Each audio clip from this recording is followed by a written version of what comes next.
話說咧，喺幾個月之前咧，翠兒就話我知想跑街馬嘅半馬，點知咧喺報名當日咧，可能半馬名額咧已經冇晒啦。佢就取而求其次，竟然報咗呢個街馬嘅全馬。而我呢位金德夫人咧，聽到咁，亦都照跟啊，全馬啦就全馬啦。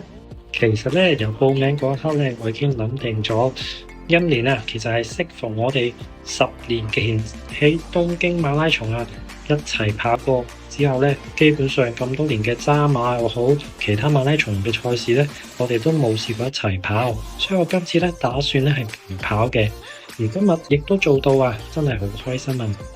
街馬咧，其實喺好多年前咧都玩過一兩屆，不過咧都係跑半馬嘅賽事。而家最近呢幾年啊，街馬咧已經發展到有全馬啦。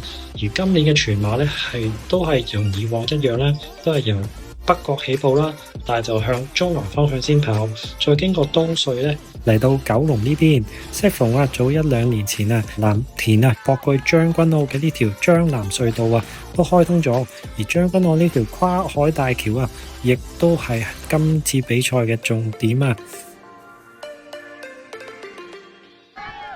好多玩過街馬嘅朋友啊，可能都會知道啊，佢哋興喺水站啊提供一啲特色小吃啦。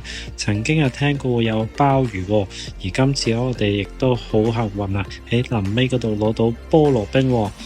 不過呢，其實我哋參加呢個比賽呢，都唔係為咗佢啲食物。識得我哋嘅朋友呢，可能會知道呢，我哋每年都係以渣打馬拉松呢為大考。每年嘅渣馬咧，我哋都會盡量咧自己準備到最 fit 嚟應付呢個喺香港一年一度嘅最大馬拉松。而今次嘅街馬咧，確實地咧係當係一個練習賽啦。話咁快咧，我哋街馬已經跑到後段啦，進入中九龍幹線嘅新路段啦。哇！呢度有足足4機咁長嘅隧道啊，再之後加上1K 嘅上斜，究竟我哋跑成點啊？好幸運啊！翠兒喺呢個賽事裏邊呢，得到咗女子組嘅全場第3。雖然呢就唔係話咩大賽，不過呢都係一個好好嘅鼓勵啊！